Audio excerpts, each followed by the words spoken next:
Hello, j'en profite, petite sortie, alors que je devrais pas. Bon, euh, le secret de Vitriol, pour moi, je dirais que c'est le rythme. Ouais, je suis percussionniste, je m'attache à ce que je peux. Voilà, il y a le bébé, du coup, je suis un peu perdue. Mais un texte tellement magnifique qu'on n'a qu'une envie, c'est de le faire, quoi. L'instinct de quelque chose qui va être beau. C'est cette première plume, cette première chose, qui est l'écriture solitaire de la fable intime de Vitriol. Et on prépare une première lecture.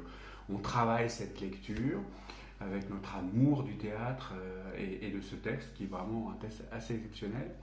Et cette lecture, on invite des professionnels et tout ça. Si mes souvenirs sont bons, je crois qu'il n'y en a pas qui sont venus ce jour-là. Enfin, il n'y a pas eu En tout cas, nous, on a eu beaucoup de plaisir à faire cette première lecture. Et la deuxième plume, c'est l'alliance entre la fable intime et le travail d'Elsa, sa dramaturgie, sa brèche pour faire sortir ces paroles des années 70. Puis on finit par mettre en route une deuxième lecture. Une deuxième lecture qui, si mes souvenirs sont bons, ne donne rien non plus. C'est l'histoire d'un homme qui est en crise, crise maniaque, crise existentielle, la totale. C'est une cocotte minute.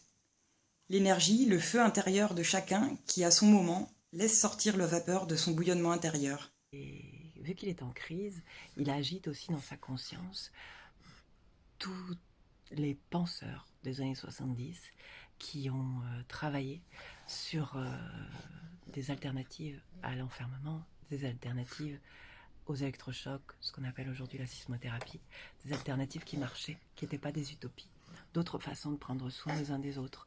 Un paradoxe entre enfermement et liberté. Et on prépare une troisième lecture. Et cette troisième lecture, je crois que c'est cette troisième lecture, la bonne idée, c'est de faire venir 3 musiciens en plus.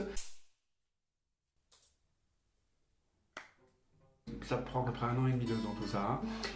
Une quatrième lecture qui va déclencher quelque chose qui fait qu'au bout du compte, une production se dessine.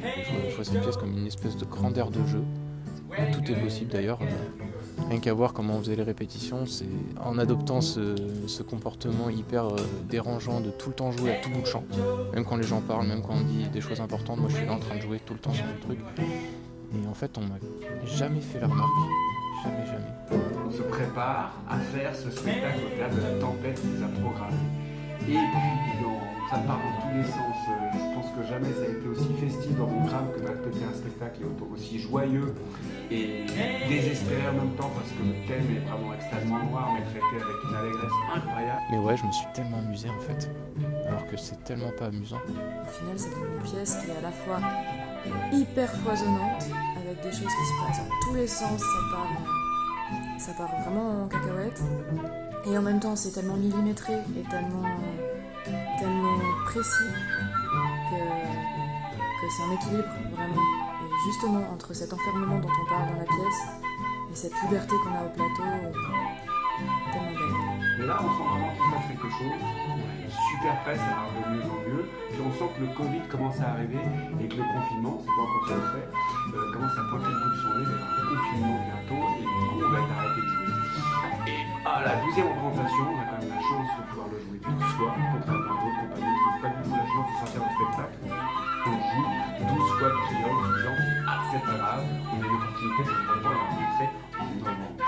Et en novembre, là, bientôt, juste avant, il faut quand même qu'on reprenne le spectacle et qu'on le répète pendant 3 jours. On n'a pas les sous, on n'a pas les moyens, mais on le fait et on répète 3 jours avec une allégresse incroyable et on reprend les répétitions de Vitriol qu'on va reprendre à la mi-novembre. Et puis là, on vient de nous annoncer qu'en fait, non, parce que... Il s'agit de chacun et de ses propres contradictions. Il s'agit d'une société et des personnes nécessairement différentes qui la constituent. Il s'agit de l'harmonie à trouver, et sans doute encore plus à chercher. Résister à la tentation de la simplification, de la liberté des corps, de la musique, beaucoup de musique et des voix en même temps. Dire à tous les experts d'aller se faire foutre. Vu comme ça se profile la vie de ce spectacle, c'est le début, quoi. C'est le début du commencement d'une grande tournée internationale. Je sais pas quand on va jouer Vitriol, peut-être l'année prochaine, celle d'après, ça va dépendre du nombre de vagues en fait qu'on va supporter. Mais nous, on a une patate à l'idée de reprendre ce spectacle. C'est un truc de fou, quoi. C'est Vitriol, quoi. C'est un peu ça, le secret de Vitriol.